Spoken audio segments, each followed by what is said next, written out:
Necron one is, I've never seen it.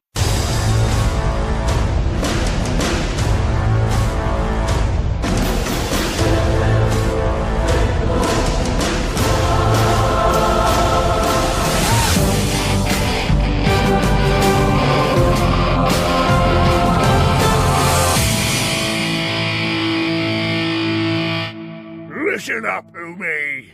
This is a podcast with the most ducker. This is Forge the Narrative. Hey everybody, welcome to Forge the Narrative. My name is Paul, your host. We are the Battle Lost Souls podcast. I'm joined out by Tanya Gates. Oh, hi everybody. Adam Camilleri. Hello. And Red Powell. I have returned. Everybody's back! Yay! On this episode, I want to talk about the new Adepta Sororitas Codex. We have it in our hands. This was provided to us by Games Workshop to talk about, which is very nice of them, and we really appreciate it. I look forward to it. This is an army, is still kind of new to some people. And here we are with another Codex. Why do you think that is? Tons of new models. That's... That's it, though? New figures, as you know, we've had them coming out, I don't want to say in drops or whatever, but in chunks over the last couple of years. And even with this new codex, there are tons of new models coming along with it. And I guess they needed to have a home for it. And a codex makes sense to me. Do you guys remember the hype when they announced there with the Sisters line was getting redone? Yes. I think they gave us it was a huge lead time though. Like GW called their shot and 2 years from now, there will be a new Sisters thing. Everyone lost their minds, and absolutely worth it because they have been a banger of an absolute crazy faction since, and really exciting. We were at LVO, right? When they announced... Adepticon. Adepticon, right. Yeah. I'm pretty sure, it was announced at Adepticon, they said they were going to do this ramp up, and we're going to show us how kind of insight into how figures and models and stuff get designed and how long it takes. And apparently, hey, it takes 2 years. I guess they're about maybe 3.5 to 4 to do everything you're planning with an army. It was interesting how you pointed out that this is still a very unknown faction for people, even though despite it being essentially very old faction. When did the first Sisters line come out? We got that. It was a book. It was a standalone supplement that talked about the Age of Apostasy, and I want to say it was towards the end of second edition, maybe early third. And then it's all you new meta models for the longest time. The codex or the line was supported, and then here we are with an impressive, glorious line of plastic models, and these look fabulous. And it's really nice to see that the new ones live up to the old ones. I think the old ones was a Juan Diaz line, if I remember correctly. I might be mistaken. Someone in the comments will correct me, but he does some good works if we will see him. And that line held up sculpt wise. It was a very expensive pewter or fine cast line for a majority of its life, but the new ones are just as good as the old ones. They just brought up all the homages, all the callbacks, and the awesome, exciting stuff. Man, it's crazy cool. It's crazy cool to see it. And in addition, they've just added another whole third to this army range, with this new codex. Let's talk about some of the new stuff. Let's there's a couple of relics I want to talk about, but let's just lead in with the Paragon warsuits. What are people calling them online? Nundums. That's hilarious. I like this type of battle suit look. Maybe it's my anime fan self-showing or whatever. Although I don't get that look from it, but I definitely like the mecha warsuit type look to things. It's kind of ridiculous for reasons that we pointed out. Is that you're? Yeah, I won't revisit that. We'll keep going. It's great. Isn't the ridiculousness perfectly Warhammer 40k though? 100%. There's. It's like the same thing. We've heard some writers say that nothing's too big for 40k. You can't strap some guns on it, strap a multi-melta, or a bolter or a chainsword on it. Then it's 40k through and through. Mm-hmm. And yet we still don't have dinosaurs. What have I got to do? We're getting close. So the Paragon warsuits, 3 to a squad, movement 8 base, weapon skill BS 3+. Strength 5, toughness 5, 4 wounds apiece. The Paragons, the normal, if you can call them normal, have 3 attacks. The Paragon Superior has 4 attacks, 2+ save, and then of course they've got their Axe of Faiths and Shield of Faith, so they're invulnerable save from that. And then they got decent weapon options. Each of them can replace their 2 Stormbolters with a Paragon Grenade Launcher, and the Paragon Grenade Launcher has 24-inch Assault 2, Strength 6, Neg 1 AP, D3. Any number of models can each have their heavy bolter replaced with one of the following: one Ministorum Heavy Flamer or one Multi-Melta. Heavy Flamer is D6, 12-inch range, strength 6, neg 1, damage 1, automatically hits, and then we know what a Multi-Melta does. Yeah, nice. And these will run you, I think you said off screen, it runs you about 80 points a pop. That's it, yeah. Yeah, look, not bad. I like that now they have it seems like they've got a fleshed out mech, walker line now. As a kind of how there's Death Dreads, Killer Cans, and then Mecha Dreads and stuff like that, or the Morkanaut Gorkanauts for orcs. It's like now you've got the Pennant Engines, you got the Mortifiers, you got the Nundums, and you got the Super Nundum, the High Lord of Terror. I can't remember her name though. Yeah, we'll talk about her in just a minute. It's Morvenn Vahl. So cool. So cool. Yeah, so this is, they also have this Paragon Warsuit special ability. Each time an attack is allocated to a model in this unit, subtract 1 from the damage characteristic of that attack. I would immediately suspect this to be on FAQ watch, that probably is a minimum of 1, but, that's not what it says right now. Yeah, it for sure it will be, right? It'll just be minimum of 1. Don't be silly. Please. Yeah. Please. Begging. Although I do love the idea of somebody being immune to bolters. And las guns. That would make sorry, go. No, I was gonna say there's the theory that las guns are how you bring down anything. Well, not these guys right now, or not these suits right now. But right. I think we can assume that's not the case. Yeah, I mean, all of that aside, really, this -1 damage deal, just like we saw with Disgustingly Resilient, and I'm totally discarding the silliness of it does 0 damage whatsoever. But the -1 to damage is a big deal. It really is, especially as heavy bolters and have moved to 2. I mean, it really sinks in the value, in my opinion, to the heavy bolter concepts, things that go 2 damage. I know it makes it sound like it's not as big of a deal, but when you're considering all comers list, this is a great. I still think that the heavy bolters. I know people are well, that seems counterintuitive, because why would you need heavy bolters given that now you're going to have these people spamming this material out there? Well, because there's Space Marines and there's everybody else out there that still has multiple wound items that these things can get through, and so it's. I think that it's cool. It's awesome, because I think that the vision that GW has in mind. Because I mean, look at the AdMech that I know you guys have. It's been out there for a second. I'll talk about them later on. I played the new AdMech with a list I actually liked, felt confident about, and it lived up to the hype. But we can talk about that a little bit later. Yeah, no, but I mean, just saying that this is. I think that Sisters definitely are going to have a place on the board in the meta. That these suits help keep them there. It's definitely part of the. We're talking about the development and evolution of their design. I think that this model set has a lot to say about it. Disgustingly Resilient is amazing. Yeah. I want to point out why I think the -1 damage on these guys is a little bit more prevalent, or maybe more important than it is on larger models, on more chunky models, or on smaller, less chunky models. So I've long said, and I think this was true for most of 8th edition, that 4 wounds was so much better than 3 wounds. Yep. 4 wounds was exponentially better than 3 because of the prevalence of 3 damage weapons in 8th edition, because 8th edition was a plasma and Thunderhammer prevalent edition. Those were the 2 profiles people were trying to spam. Now, in this edition, we have all these super multi-damage ones, and also a bigger prevalence of 2 and 3 damage again. But as soon as you drop those 2 damages down to 1 and drop the 3s down to 2, and then you can add in, I don't know if I'm going to signal out anything, there's a Feel No Pain or other ways to heal and do things with these Nundums or these mechanized units. But if there is, having 4 wounds is the way you want to be. 4 wounds and -1 damage really makes a lot of profiles very wonky into you. Yeah, awkward exchanges of weapons that you're counting on doing a certain thing and then don't. And I'm glad you brought up the damage reduction and stuff like that on models like this, although this is a T5 with a real stout armor save and an invulnerable save. But there's a relic, and this is one of the ones I'm going to talk about, called the Mantle of Ophelia. It's a canonist model only. Each time an attack is allocated to the bearer, the damage characteristic of that attack is changed to 1. So you put it on a canoness. Yep.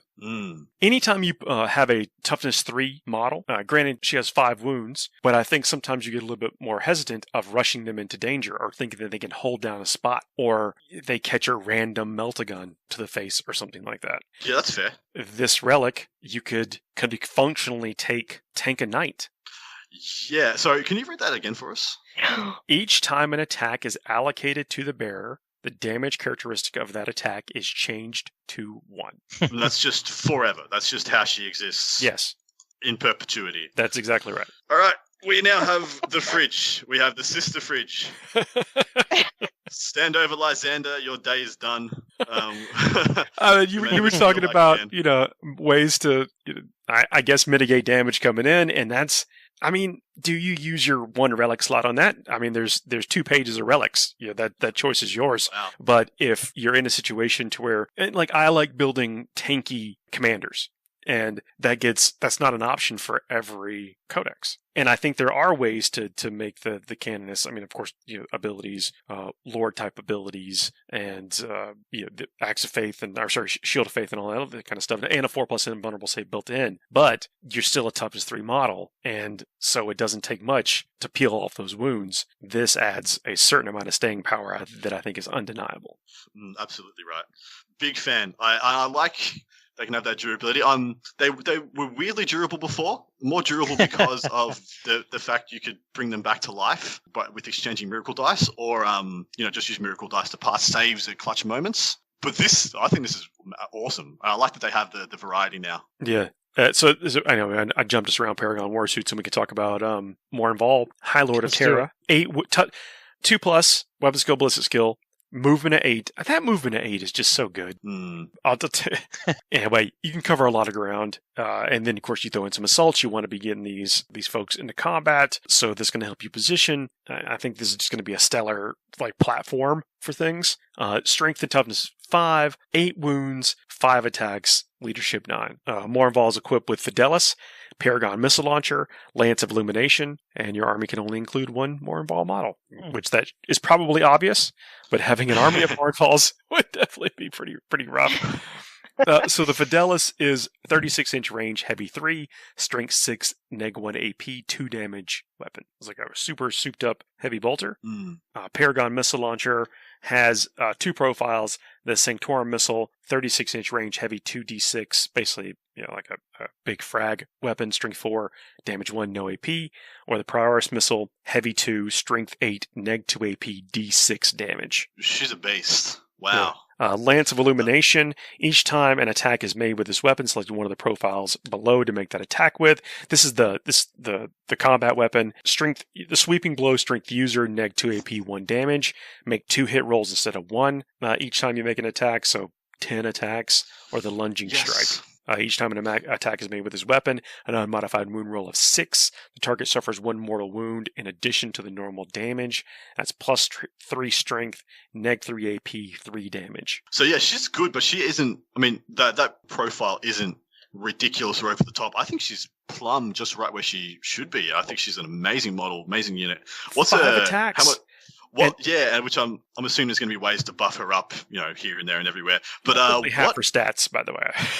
Yeah, what is her asking price? How many points? Points wise, High Lord of Terra run ya? Yeah, let's go to that. So, Morvenn Vahl is 265 points. How do we feel about that, guys? Well, let me read the rest of the stuff, and maybe that may help influence the decision. So, the Paragon Miraculous warsuit, that's I guess special thing that she's wearing. The model has a 4+ invulnerable save. Each time this model would lose a wound as a result of a mortal wound on a d6 roll of a 4+, that wound is not lost. Nice. Each time an attack is allocated to this model, have the damage characteristic of that attack rounding up. So it's not -1 halved. Oof. So no, she does not have the -1. That's instead of. Yeah, well, she doesn't need it. Yes. Tons better. Righteous Repugnance. Once per battle, at the end of the fight phase, if this model is within engagement range of an enemy of any enemy units, it can fight again. Wow.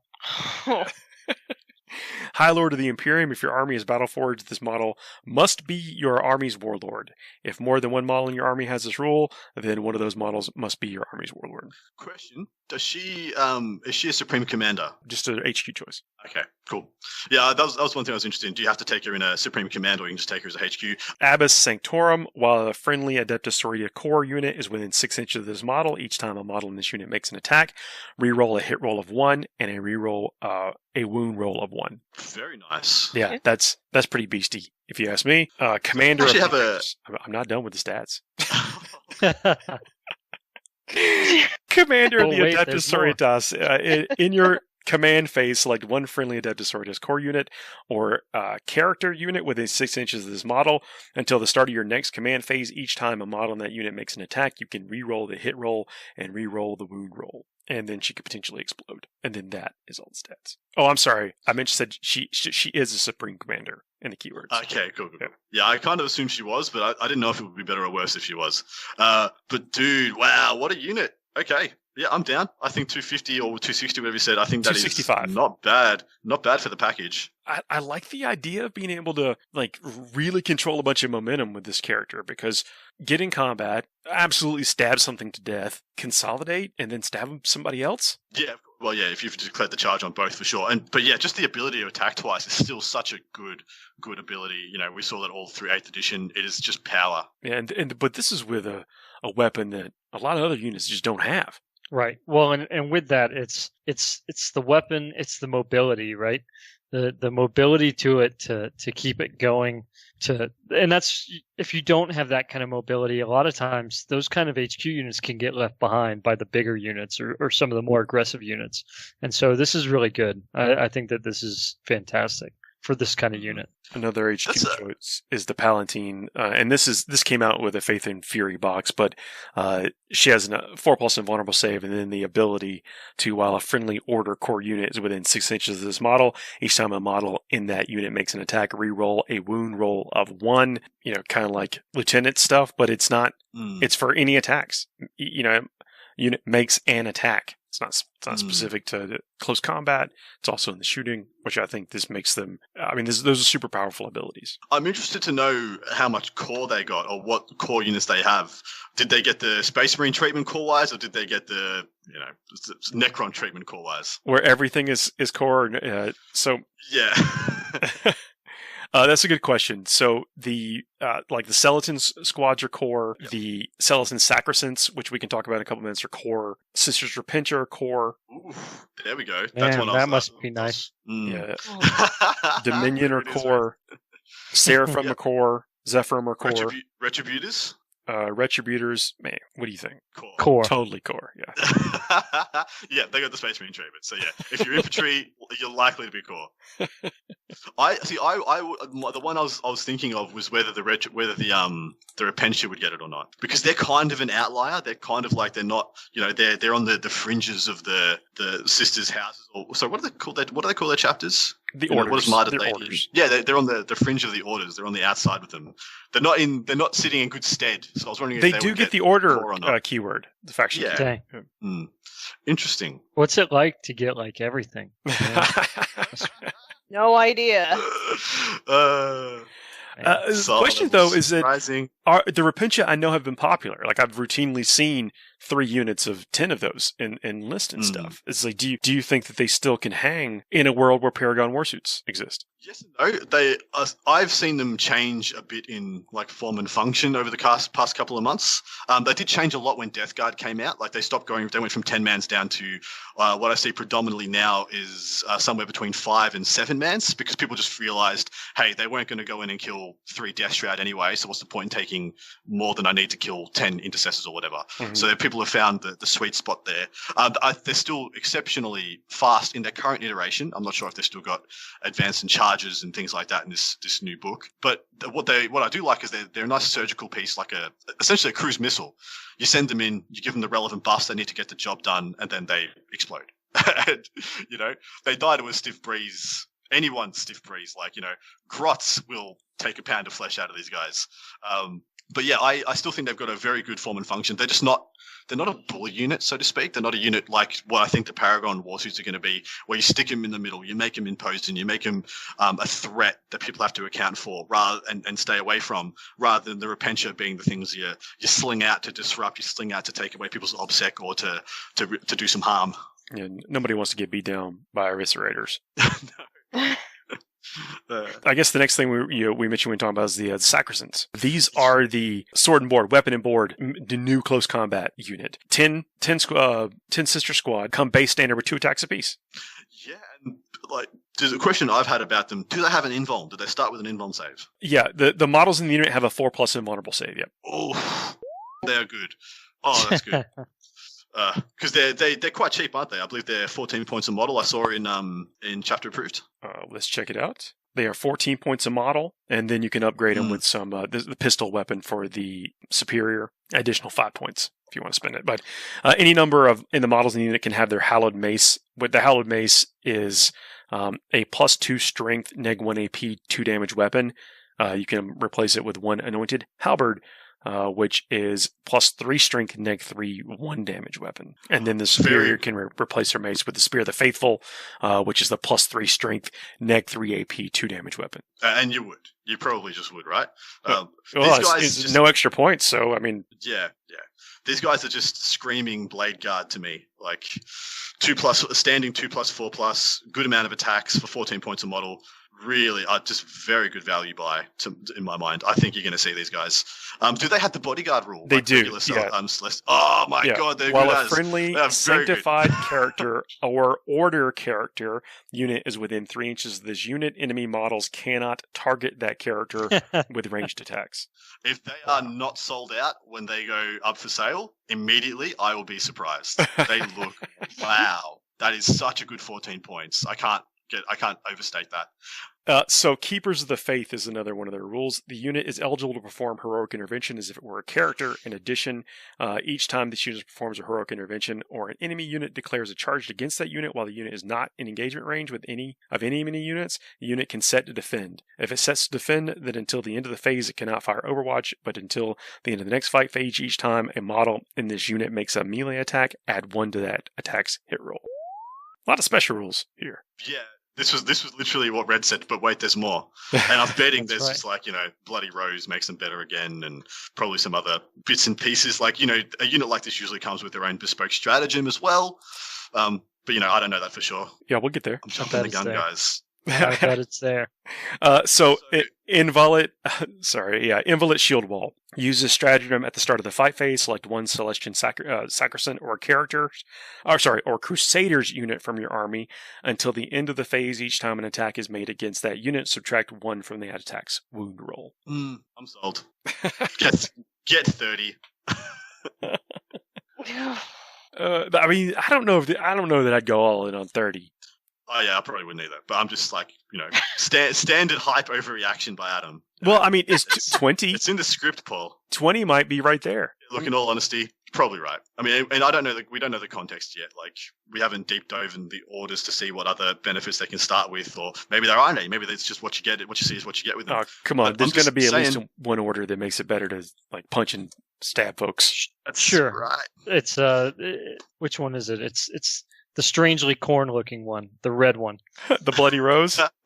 Yeah, that's it. There you go. I know we're jumping around, and thanks for everybody for keeping up with us. Order of the Bloody Rose, quick to anger. Each time a unit with this conviction fights, if it made a charge move, was charged, or performed a heroic intervention this turn, then until that fight is resolved, add 1 to the attack's characteristics of models in this unit. Quick to anger, that's what you want to call it, huh? Each time a model with this conviction makes a melee attack, if the model's unit makes a charge move, was charged, or performed a heroic intervention this turn, improve the armor penetration characteristic of that attack by 1. Yeah, so it stayed the same. So it's +1 attack and +1 rend on the charge. Oh.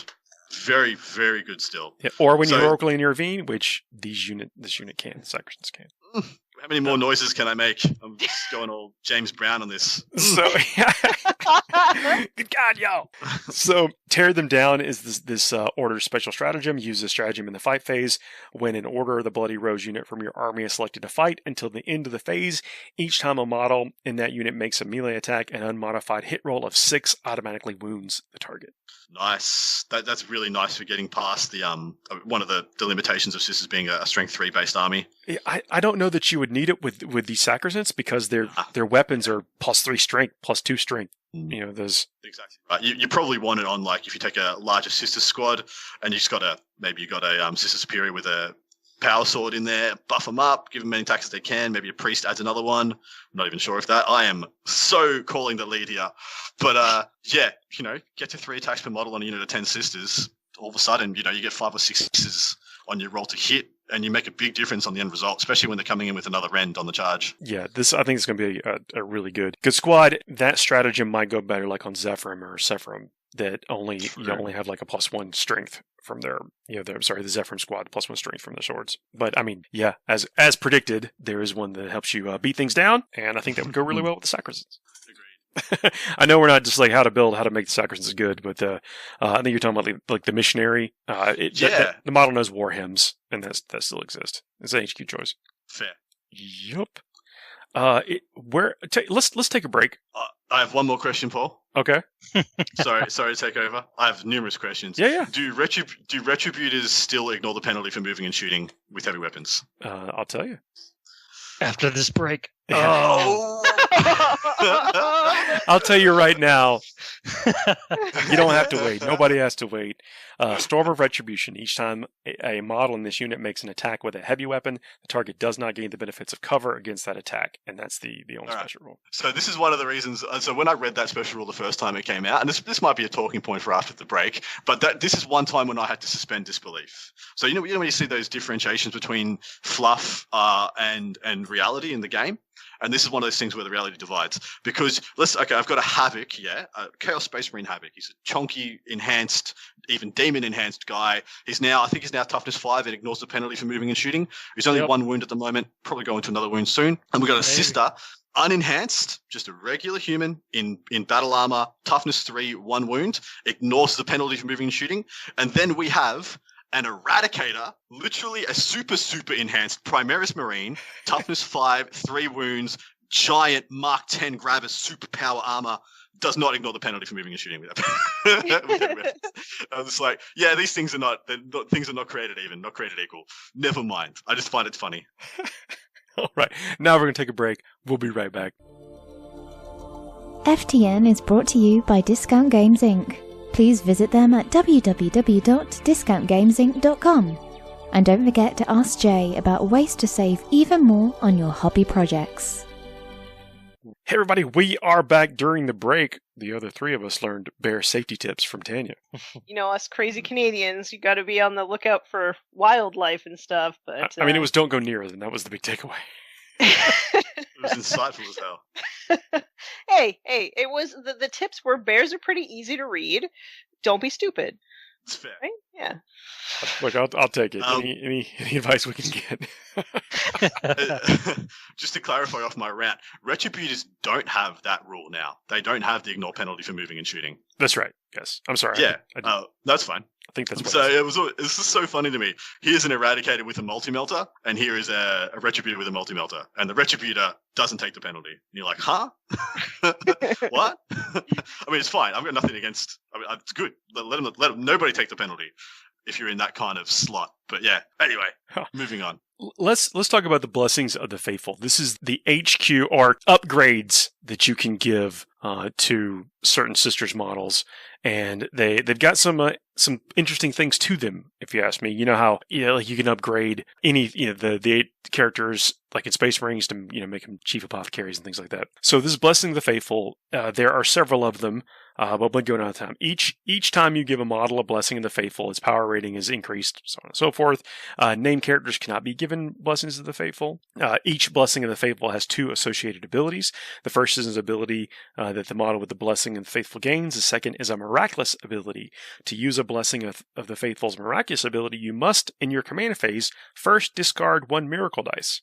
That ability is then activated and lasts until the start of your next command phase. You can only activate them once per battle. They affect things in range, so on and so forth. Mm-hmm. The first cool one, system. Yeah, it's neat. So value of this card of miracle dice. This is where it gets interesting. So if you discard a 1, the miracle range is 1 inch. 2 to 5 is 3 inches. 6 is 6 inches. Love it. Yeah, kind of cool, right? Yeah, I love it. The Word of the Emperor is a 40-point upgrade. First bullet point is, at the start of the fight phase, you can select one enemy unit within 3 inches of this model. The unit is not eligible to fight this phase until after all eligible units from your army have done so. The Miraculous ability is, while an enemy unit is within miracle range of this model, each time a model in a friendly Order Core or Order Character unit makes a melee attack against that enemy unit, and vulnerable saving throws cannot be made against that attack. Ooh, So good. Very good. Very, Wow. very good. wow. I dig that this specifically affects characters. Not all abilities and special aura abilities affect characters now, unless it specifically said so. This does, I think, is pretty stout. Rapture's Blows is the next one, and is a 25-point upgrade. Add 1 to the strength and damage characteristics of all melee weapons this model is equipped with, excluding relics. Good. They remember the Okay. caveat.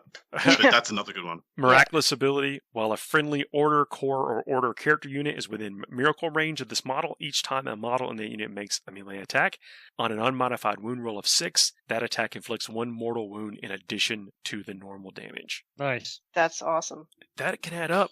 Like, That can really add up. I mean, look, you're fishing for 6s, and it's on the wound roll and not the hit roll, so you'll technically have fewer of them. But these dedicated assault units have tons of attacks. Well, so this is only on the character, yeah? Or does that you pick a unit and they do it?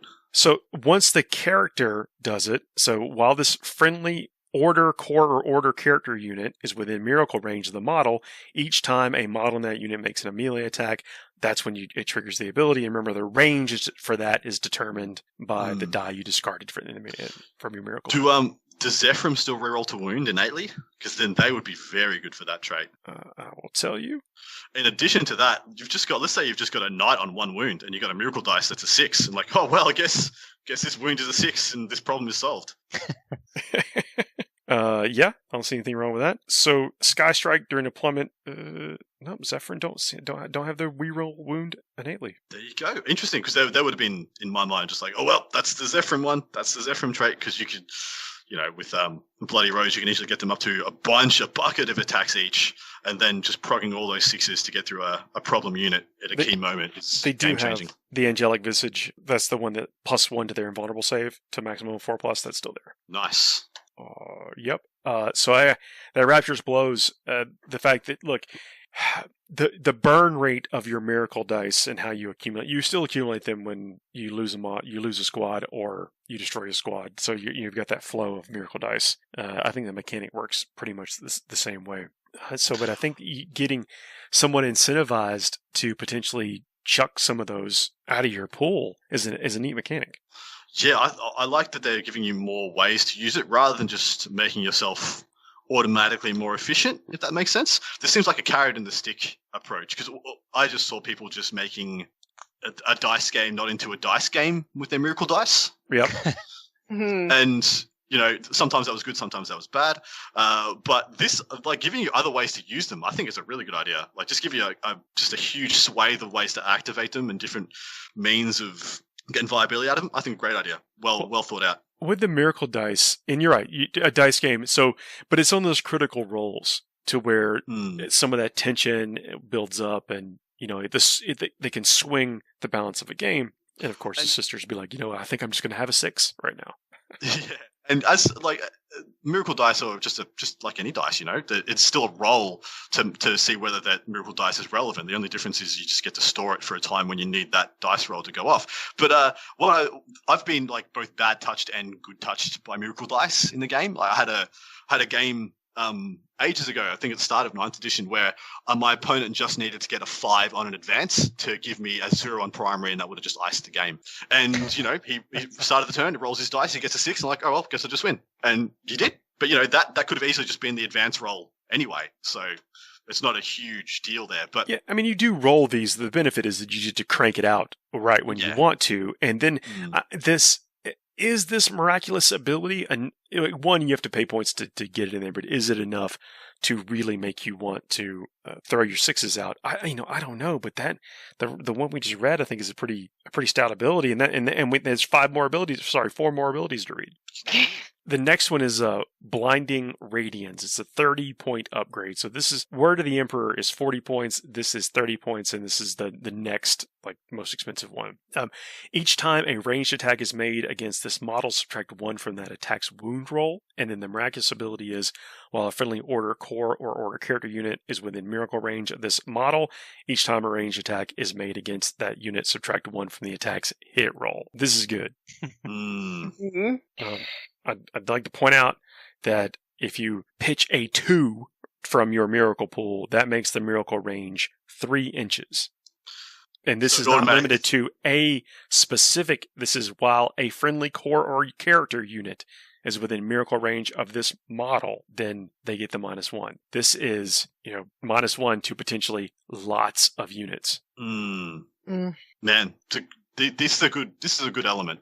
I was on the fence to see whether this mechanic came good, because it has been very hit and miss. In my opinion, it's been very hit and miss in the Codex. Is like Space Marine one's very good. Necron one is, I've never seen it before. The Death Guard one is quite good. I've seen it. At least I've seen it. Haven't seen. I've never used the Dark Angels one. I have never seen I have seen the Blood Angels one used. But I do think we'll see this, and we have seen the Dark Elder ones get used as well. So maybe the Death Guard one don't tempt me, as far as armies play. But these do out there. These are starting to tempt me. We'll keep going, man. Is there any more? Yes, 3. The Emperor's Grace. This is a 20-point upgrade. At the start of each of your command phases, this model is healed and regains D3 lost wounds. Each model can only be healed once per turn. Miraculous ability. While a friendly order, core, or order character unit is within miracle range of this model, each time an attack is made against that unit, your opponent cannot reroll the hit roll, cannot reroll the wound roll, and cannot reroll the damage roll. Oof. Man, these are really awesome. Yeah, that's the once per game element, yeah? What do you mean once per game? Oh, yes. Yeah. Yeah. I'm sorry. No, just keep doing it every turn. Each miraculous ability can only be activated once per battle, and you cannot activate more than one miraculous ability per battle round. That's good, though. See, I like that you can't do more than one per battle round, because a couple of those you've read out could be stacked in a key turn to just really swing a game. I mean, you would have spent 100 points to do it, but worth it. Yeah, well, it could be a game-winning combination. There's 2 more, yeah? Yeah, Righteous Judgment. This is a 25-point ability. Each time you select a target for this model's ranged weapons, you can ignore the Lookout Sir rule. Each time this model makes a ranged attack, an unmodified wound roll of 6 inflicts 1 mortal wound on the target in addition to any normal damage. The Miraculous ability, while a friendly order, core, or order character model is within miracle range of this model, each time that model makes a ranged attack, the target does not receive the benefits of cover against that attack. That was the least exciting one so far to me, and it's still not bad. Still not bad. Now I'll get through the other 2, then we can kind of have the debate of at what point are you investing too much into a character? Fair. Very fair. I mean, when they only take 1 damage, no matter what, they can just crush things. I mean, I don't know. Yeah, Red, you're making a solid argument, but save that. Let me get this other one out. The next one is Divine Deliverance.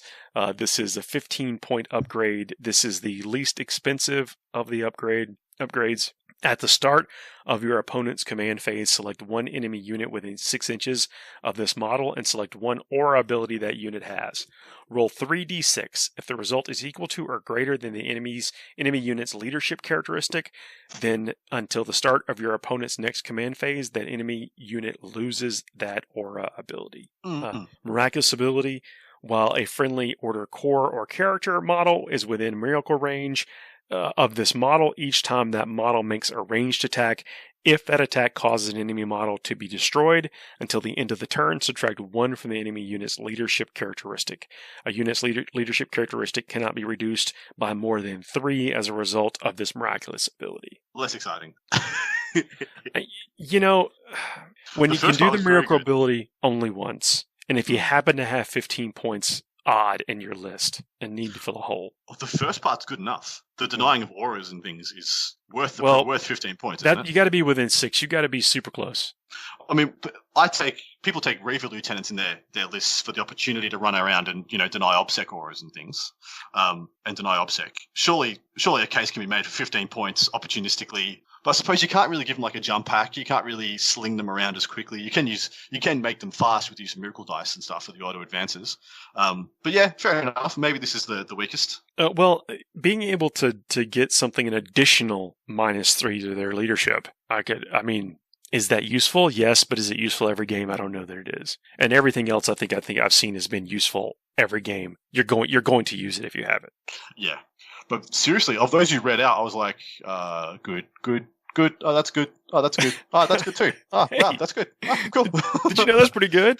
Mm. So let's talk about the HQ units. The Canonist is a 50-point model. So by the time you put Word of the Emperor or Blinding Radiance on there, you've almost doubled the points of the character. Yes. Yeah, you do. And so the question was, how far do you go with these characters, yeah? Yeah, I mean, do you do that? In the case of most of these, probably I would. It's a trick question. The answer is yes. There are two of the ones you read out, I'm probably going to see that every time I verse Sisters, or most times I verse Sisters.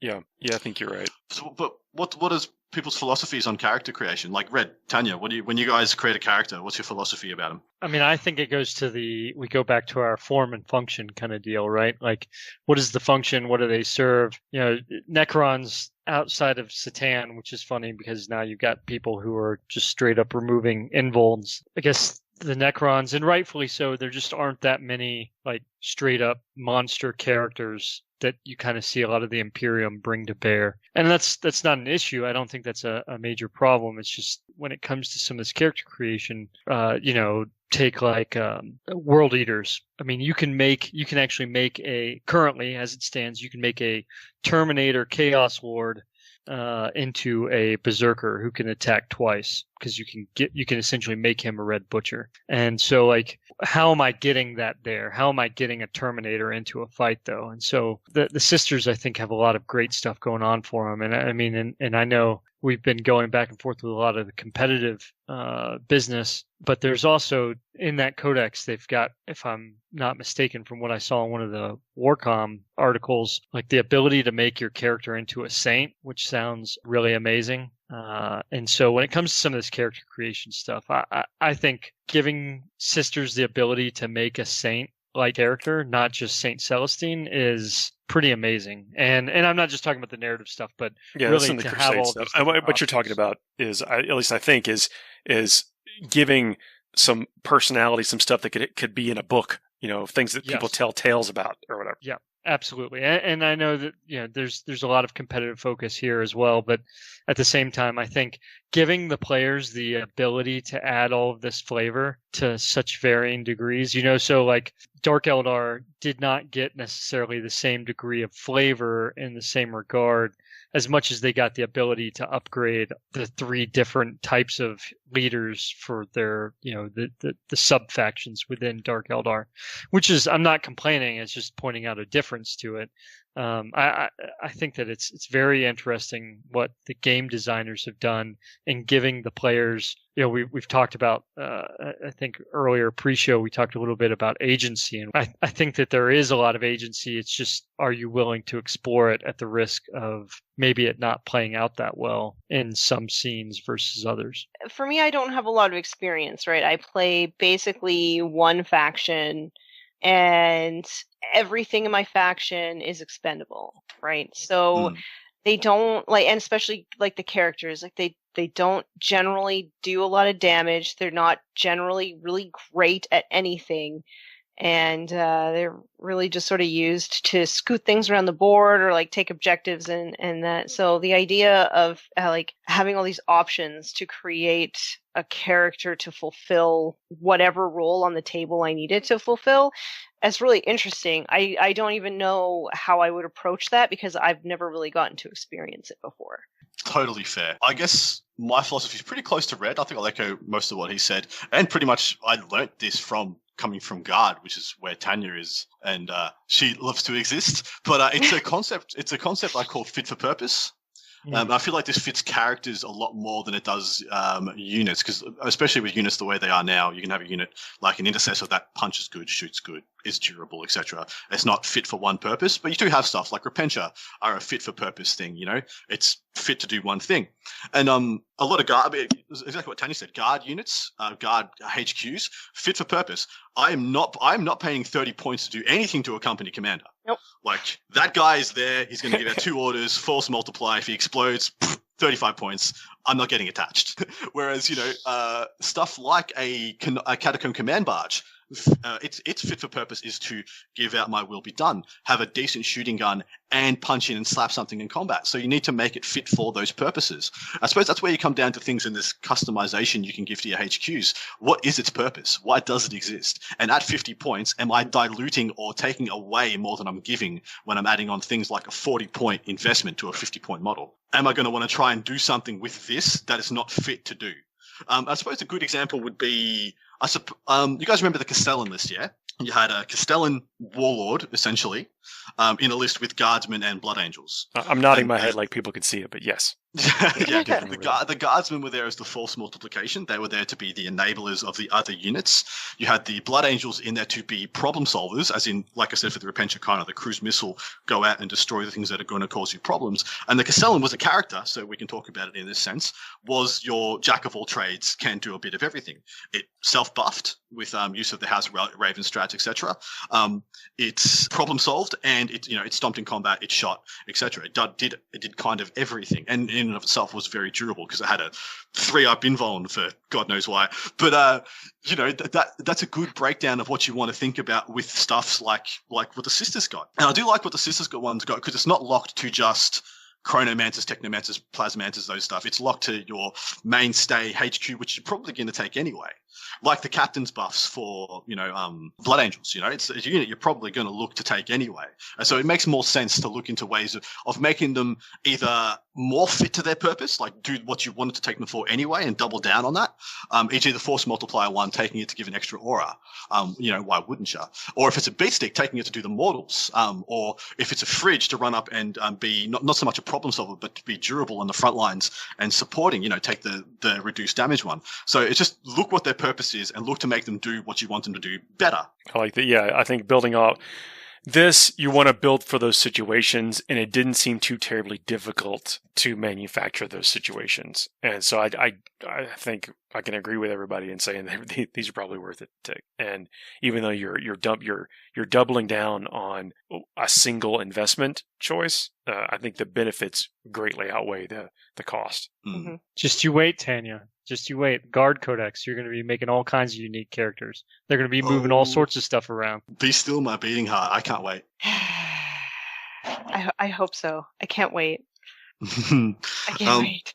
So that's one of the new elements added in this book. They've also essentially gotten litanies added, haven't they?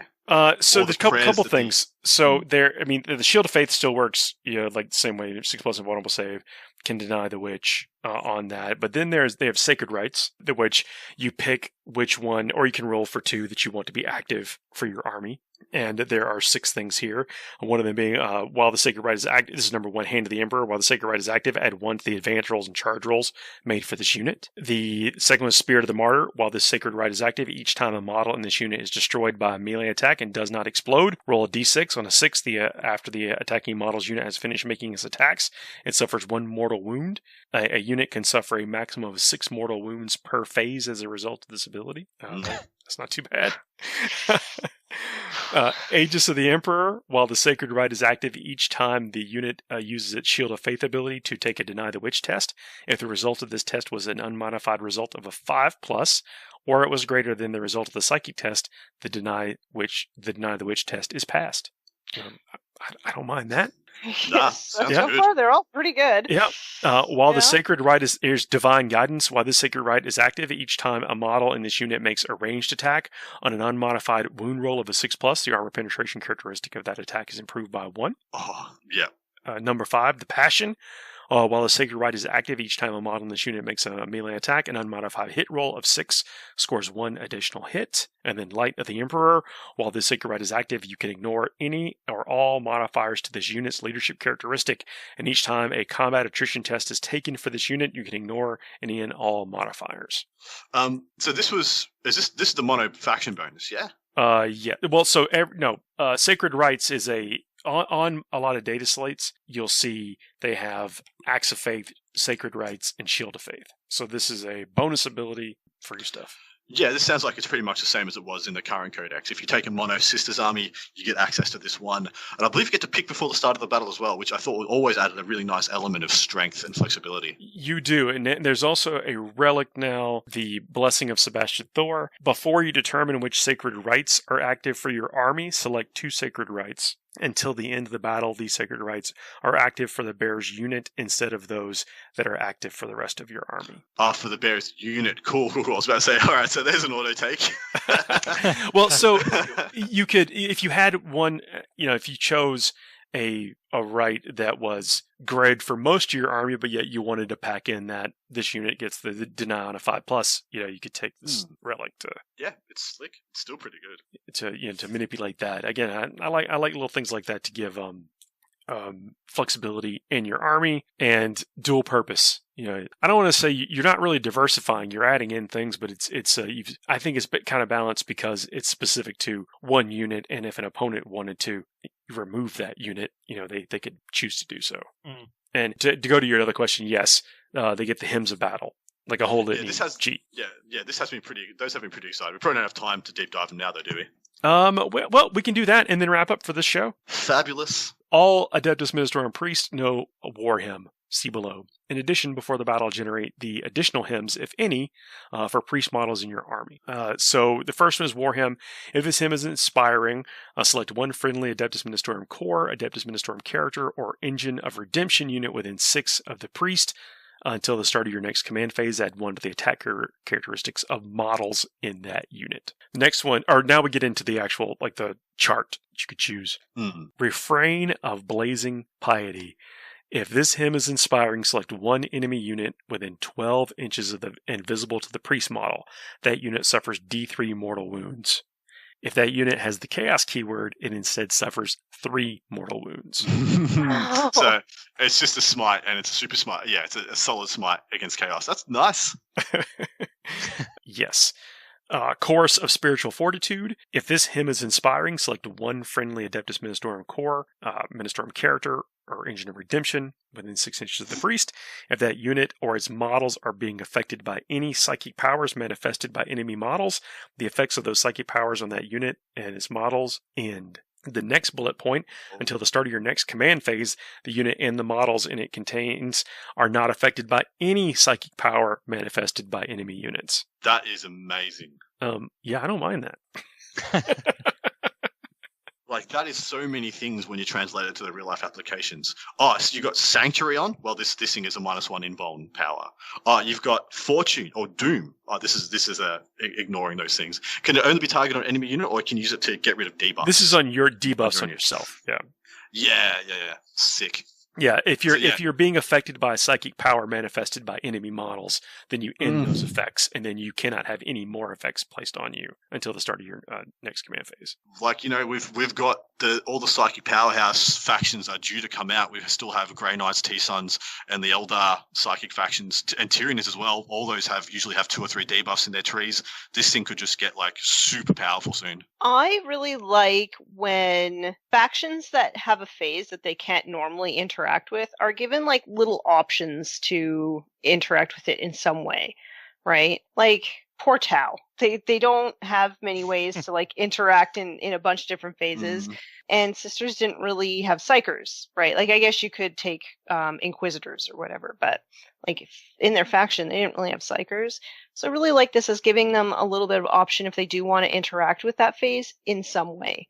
Yeah, taking it beyond just that kind of 1d6 try to deny. Maybe somebody gets lucky, and this is I think deceptively powerful, and it has the potential to only get more and more powerful, just like y'all said. Agreed. Tanya, you say Portal, but in the before,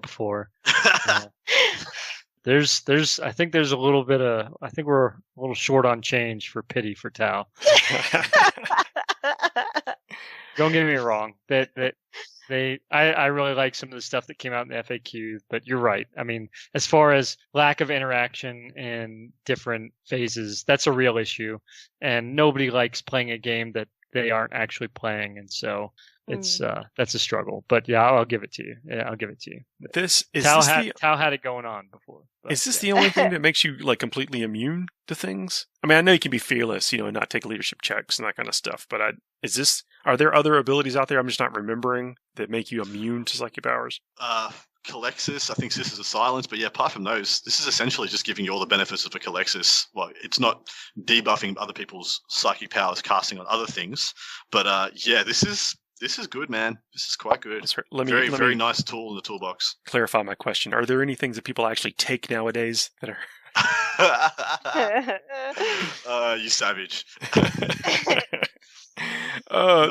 Psalm of Righteous Smiting is the next one. If the hymn is inspiring, add 1 to this priest model's strength and attack characteristic.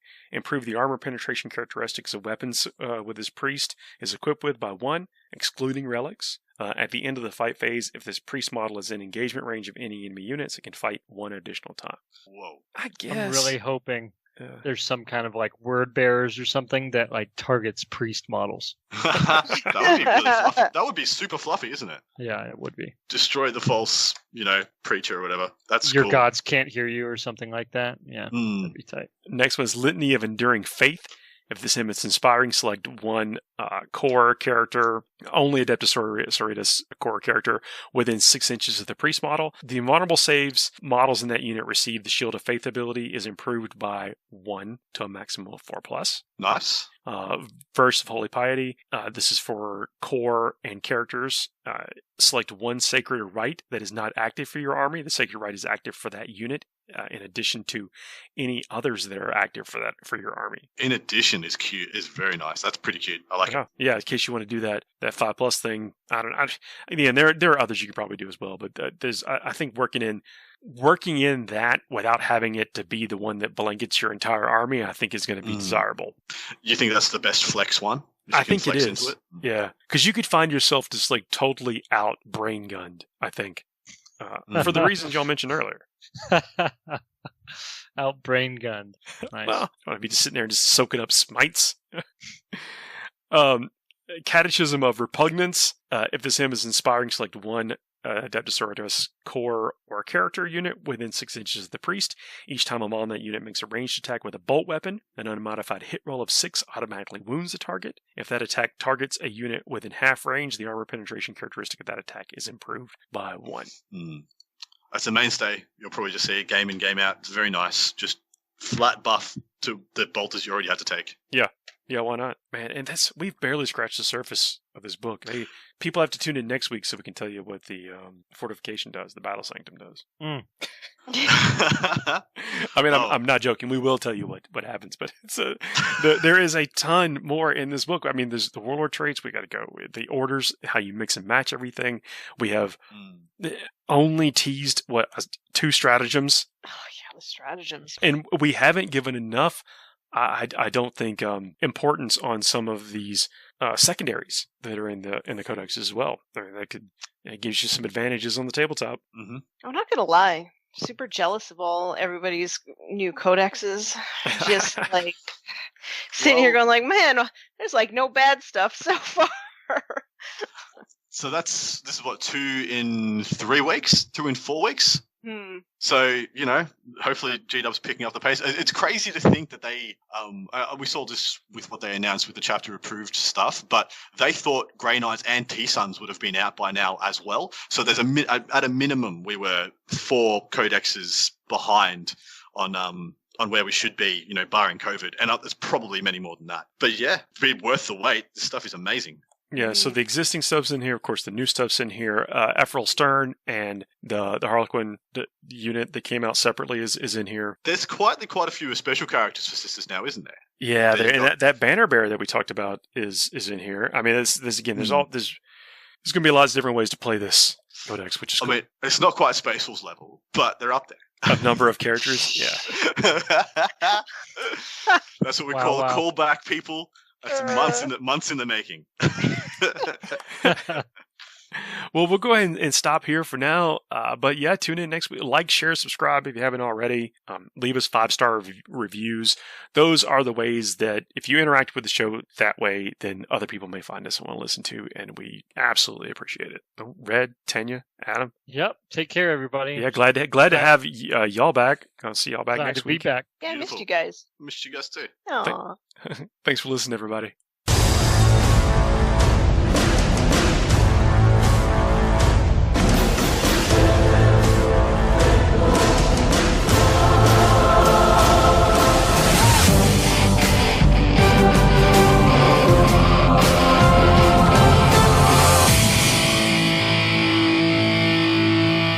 I don't know what they said, but I already subscribed. You better do it too.